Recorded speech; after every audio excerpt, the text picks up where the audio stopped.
नमस्कार, मैं रवीश कुमार। क्यों छुप छुप कर फिरते हो, क्यों बच बच कर रहते हो?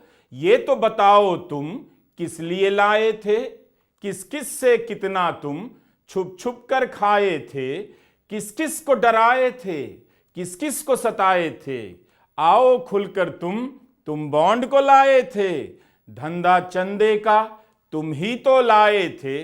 अब तुम ही गायब हो जब भांडा फूटा है, देश को बताओ ना किस किस ने लूटा है।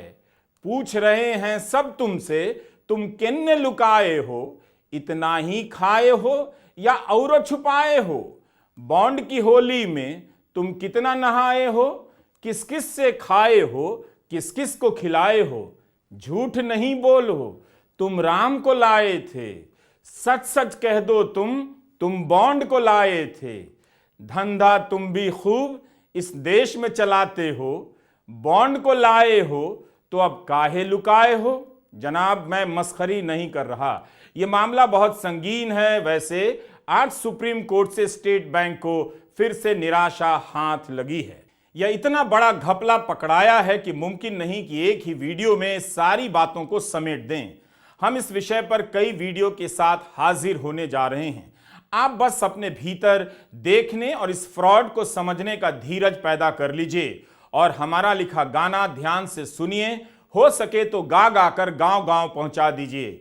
भले ही हिंदी के अखबार और पत्रकार इस खबर की हत्या कर दें, मगर यह वाकई दुनिया की सबसे बड़ी स्टोरी है, सबसे बड़ा लोकतांत्रिक चुनावी घपला है। आप सभी का फर्ज बनता है कि इस घोटाले को गांव गांव तक और जन जन तक पहुंचाएं। इस वीडियो को अपनी हाउसिंग सोसाइटी के ग्रुप में जरूर शेयर करें। क्या देश के लिए आप एक व्हाट्सएप ग्रुप से डिलीट होने का रिस्क भी नहीं ले सकते? चुनाव आयोग ने जो डेटा दिया उसमें एक बेईमानी 14 मार्च की रात ही पकड़ ली गई। यही कि स्टेट बैंक ऑफ इंडिया ने बॉन्ड का यूनिक नंबर नहीं दिया, जिसे मिलाकर साबित किया जा सकता था कि इतने करोड़ का बॉन्ड किस पार्टी ने भुनाया है और उस बॉन्ड को किस कंपनी ने खरीदा था। आज सुप्रीम कोर्ट ने यह कांटा भी दूर कर दिया और कह दिया कि स्टेट बैंक ऑफ इंडिया को यूनिक नंबर देना होगा। तो अब इसी के साथ किसका पैसा किसे मिला सब साबित हो जाएगा और आपको बहुत कुछ जानने का मौका मिलेगा। यह बहुत बड़ा फैसला है और बार बार नाक कटवाने पर तुले स्टेट बैंक को बहुत बड़ा झटका लगा है। यह कैसा बैंक है, मतलब कसम ही खाकर बैठा है कि लोग चाहे कुछ भी कहें, बस मालिक नाराज ना हो। हद हो गई। याचिका चुनाव आयोग की थी, डांट पड़ गई स्टेट बैंक को। जब अच्छे दिन आते हैं तो यही सब होता है। बार बार जुगाड़ निकाला जा रहा है कि किसी तरह कुछ भी छिपा लें, सब ना बताएं।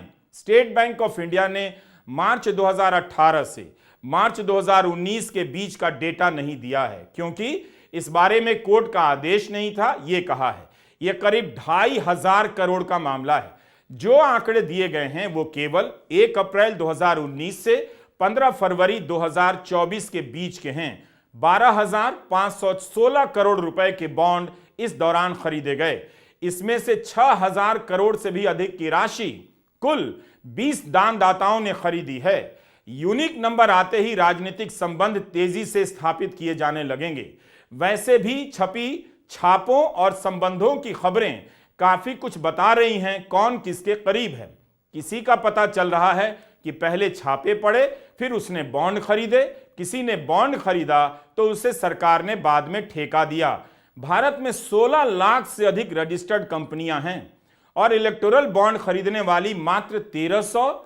यह नंबर भी बताता है कि मुट्ठी भर लोगों का सत्ता के केंद्र से कितना गहरा असर हो गया है। अब आप इसे देखिए, इसमें कई बुलबुले बने हैं। कुछ बड़े बुलबुलों को देखिए। सबसे बड़ा गोला फ्यूचर गेमिंग का है, जिसने सबसे अधिक 1368 करोड़ के बॉन्ड खरीदे। इसके बाद मेघा इंजीनियरिंग का बबल है, जिसने 966 करोड़ के बॉन्ड खरीदे। गुलाबी रंग में हल्दिया एनर्जी का बुलबुला है, जिसने 377 करोड़ का बॉन्ड खरीदा। उससे छोटा बुलबुला वेदांता ग्रुप का है, जिसने 376 करोड़ का बॉन्ड खरीदा। वेस्टर्न यूपी पावर ट्रांसमिशन ने 220 करोड़, भारतीय एयरटेल ने 198 करोड़ और केवेंटर फूड पार्क ने 195 करोड़ का चंदा दिया। बॉन्ड खरीदा। इसके अलावा इस तस्वीर में कई छोटे छोटे बुलबुले आपको नजर आ रहे हैं। इनकी कहानी अभी सामने नहीं आई है। बड़े बड़े बुलबुलों को देखकर आपको लगेगा कि इनकी संख्या बहुत कम है, यानी 16 लाख कंपनियों में बॉन्ड खरीदने वाली कंपनियों की संख्या 1300, और इसमें से भी जो बड़ी राशि देने वाली कंपनियां हैं उनकी संख्या मुश्किल से 20 या 50 भी नहीं। ये बुलबुले बता रहे हैं कि सत्ता के गलियारे में मुट्ठी भर लोगों का राज रहता है। इसे ही सत्ता और धन का केंद्रीकरण कहते हैं। किसी संदर्भ में ओलिगार्की कहते हैं तो किसी संदर्भ में कॉकस, प्लूटोक्रेसी, क्लेप्टोक्रेसी का भी इस्तेमाल होता है। कुल मिलाकर धनिक और भ्रष्ट लोगों का तंत्र है ये। सबसे अधिक बॉन्ड खरीदने वाली वो कंपनियां हैं जिनका सरकार के बिना काम नहीं चल सकता। खनिज, धातु, टेलीकॉम, ड्रग्स, फार्मा सेक्टर के लिए काम करने वाली कंपनियां जिन्हें लाइसेंस की जरूरत पड़ती है। ऊर्जा, इंफ्रास्ट्रक्चर और इंजीनियरिंग के हैं तो सरकार से प्रोजेक्ट चाहिए।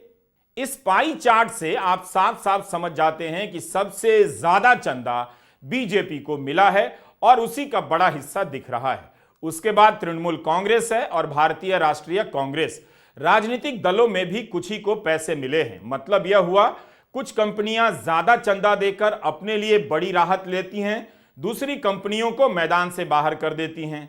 चंदा जाता है बीजेपी को और एक दो अन्य दलों को। इस तरह बाकी दल कमजोर हो जाते हैं। MIT के प्रोफेसर द्वैपायन बनर्जी ने हमारे लिए ये ग्राफिक्स बनाए हैं, हम आभारी हैं। इसी खेल को समझना है।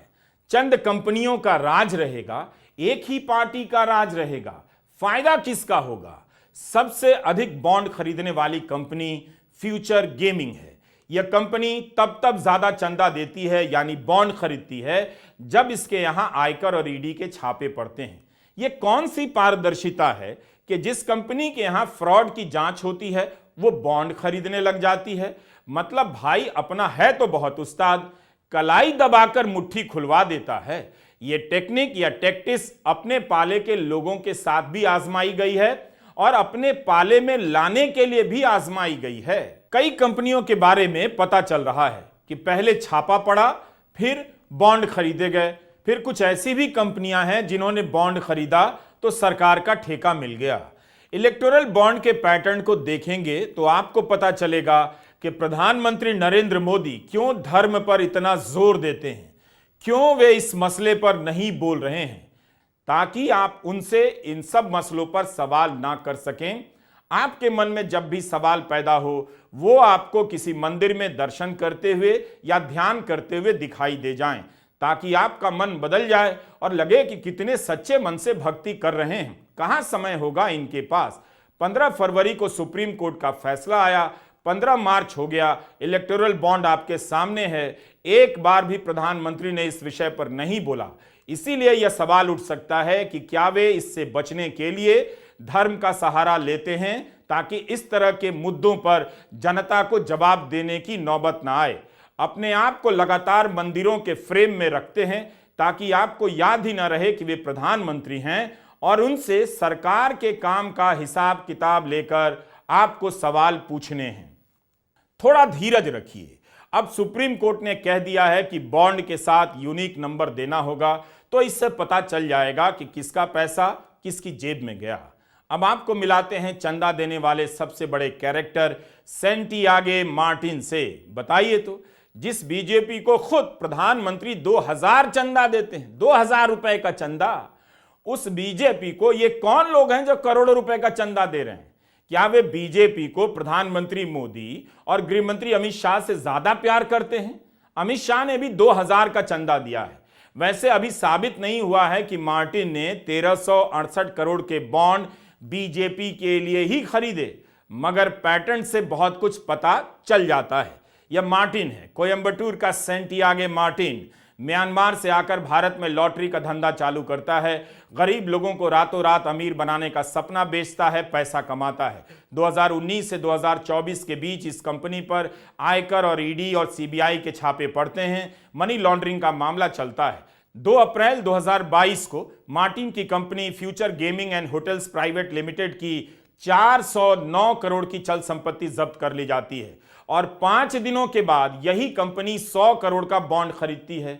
इसके खिलाफ मनी लॉन्ड्रिंग का मामला है, जिसके आरोप में न जाने कितने राजनेताओं को जेल में डाल दिया गया, कितनों को अपनी पार्टी तोड़ने के लिए मजबूर कर दिया गया और कितनों को डराकर उनसे अपनी ही पार्टी की सरकार गिरवा दी गई।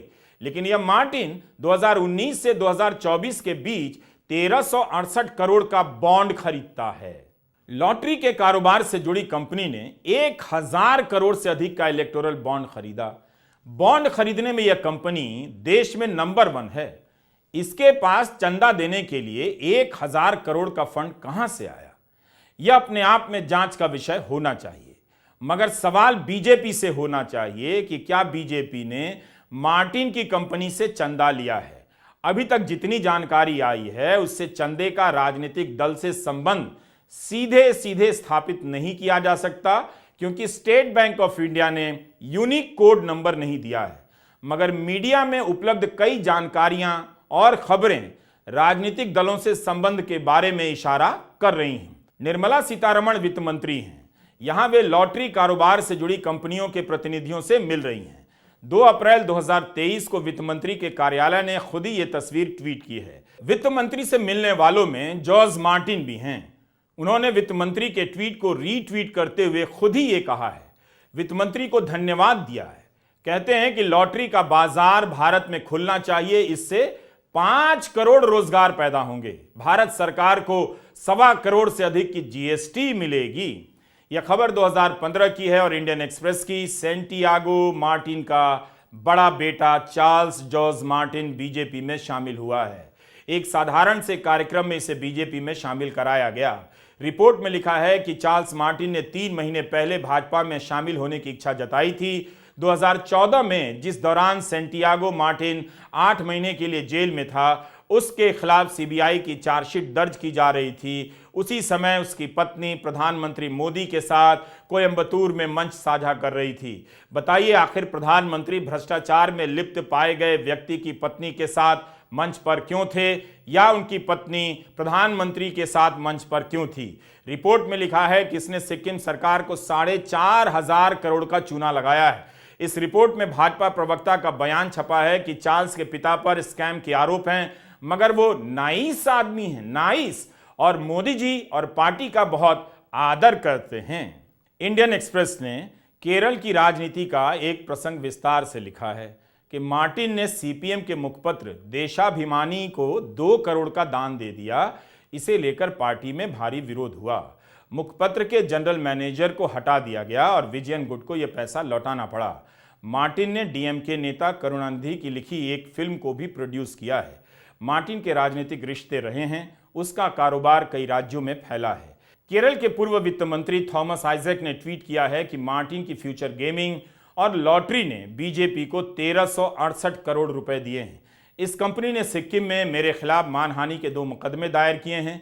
क्या इन चंदों का संबंध लॉटरी पर जीएसटी रेट घटाने से रहा होगा? मार्टिन की कहानी विचित्र है। मार्टिन का बेटा चार्ल्स मार्टिन 2015 से बीजेपी में है, लेकिन अक्टूबर 2023 तक ईडी का रेड पड़ रहा है।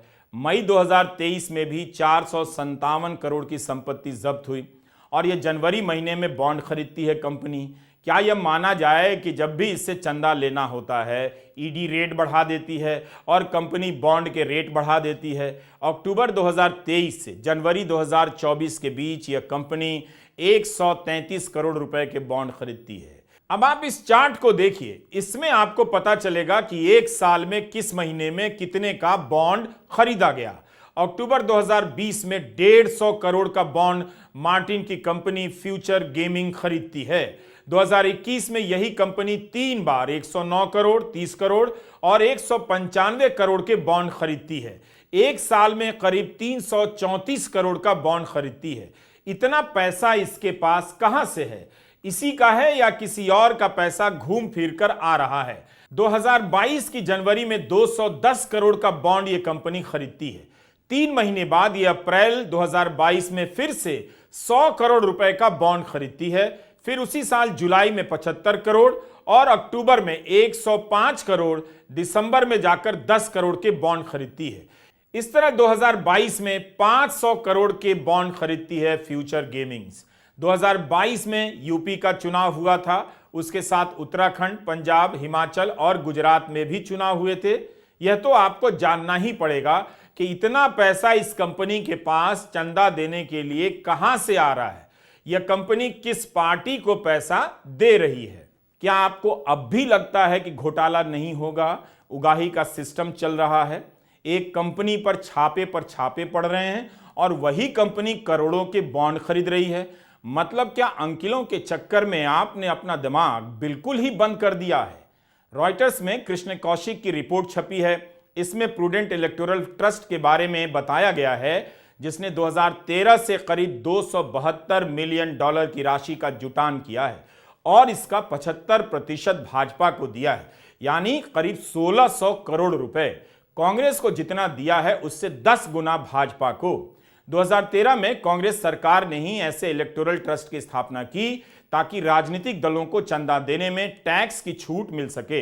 इलेक्टोरल ट्रस्ट के मामले में भी पारदर्शिता के सवाल उठे हैं।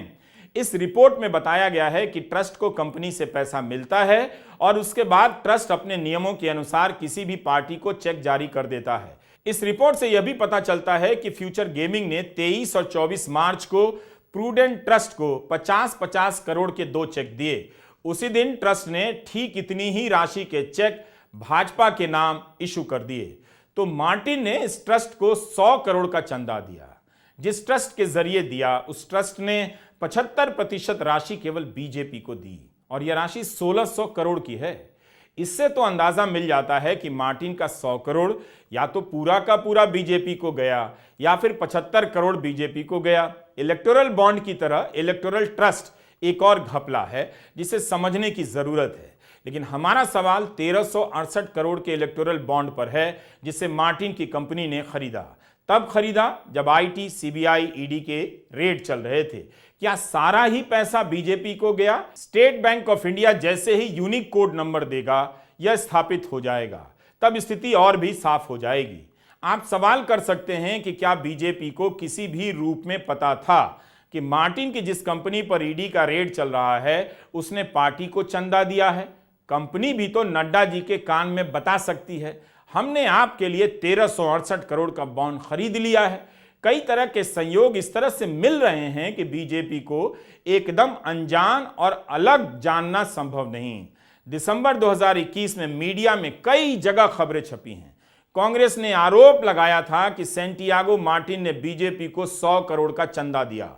तमिलनाडु कांग्रेस कमेटी के अध्यक्ष के.एस. अलागिरी ने ट्वीट कर कहा कि विधानसभा चुनाव से पहले मार्टिन ने भाजपा को 100 करोड़ का चंदा दिया, इसकी सीबीआई जांच हो। उन्होंने ट्वीट कर जानकारी दी कि अप्रैल 2019 में आयकर विभाग ने मार्टिन की कंपनी और ठिकानों पर लगातार 4 दिनों तक छापेमारी की। 6 करोड़ की नकदी और 24 करोड़ का हीरा और सोना जब्त हुआ। 2011 में सीबीआई ने मार्टिन के खिलाफ 30 केस दर्ज किए थे। मार्टिन पर सिक्किम सरकार को 4,500 करोड़ का धोखा देने का मामला है और 2011 में जमीन धांधली के मामले में जेल में रह चुका है। अलागिरी ने सवाल किया कि ऐसे व्यक्ति द्वारा 100 करोड़ दिए जाने के बदले में मोदी सरकार ने इससे क्या वादे किए हैं? बेहतर है बीजेपी तुरंत खुद सफाई दे दे, बताए कि मार्टिन की कंपनी से किसी भी रूप में पैसा लिया था या नहीं। ईडी और आईटी के मामले में प्रभावित करने की क्षमता केवल केंद्र सरकार को ही है। 2 सवाल उठते हैं, क्या ये छापे चंदे की जबरन उगाही के लिए डाले जाते रहे या फिर छापे के बाद जान बचाने के लिए चंदा देने का रास्ता निकाल लिया गया? क्या बीजेपी अब गर्व के साथ अपने पोस्टर में बता सकती है कि हम मोदी हैं, मार्टिन ने हमें चंदा नहीं दिया? मोदी और मार्टिन के बीच कोई रिश्ता नहीं है। मार्टिन गरीब लोगों को रातों रात अमीर बनाने का सपना बेचता है, मोदी अच्छे दिन लाने का सपना बेचते हैं। ईडी के मामले में प्रभावित करने की क्षमता केवल केंद्र सरकार को है और सरकार में किसे है यह आप जानते हैं। एक पार्टी को क्या उस कंपनी से पैसा लेना चाहिए जिस पर उसी की सरकार में ईडी की जांच चल रही हो? बेहतर है मोदी मार्टिन का राज बता दें या मार्टिन मोदी जी का। एक तरीका और है, विपक्षी पार्टियां खुद से बता दें कि उन्हें किस किस ने चंदा दिया। ऐसा करने से साफ हो जाएगा कि बीजेपी को किसने और कितना चंदा दिया। वैसे अब जैसे ही यूनिक नंबर आएगा यह साफ हो ही जाएगा। बीजेपी दुनिया की सबसे बड़ी पार्टी है, उसे इस मामले में बोलना चाहिए कि मनी लॉन्ड्रिंग के केस में फंसी कंपनी से उसने चंदा नहीं लिया है। अगर ले लिया है तो हम राम को लाए हैं, हम पैसा लौटाएंगे। मार्टिन का पैसा है, मार्टिन को लौटाएंगे। अब आते हैं हेट्रो फार्मा पर। हैदराबाद की कंपनी है, 7,500 करोड़ की कंपनी बताई जाती है। इकोनॉमिक टाइम्स की रिपोर्ट है अक्टूबर 2021 की। आयकर विभाग हेट्रो फार्मा पर छापे मारता है। 500 करोड़ रुपए के अघोषित आय का पता चलता है।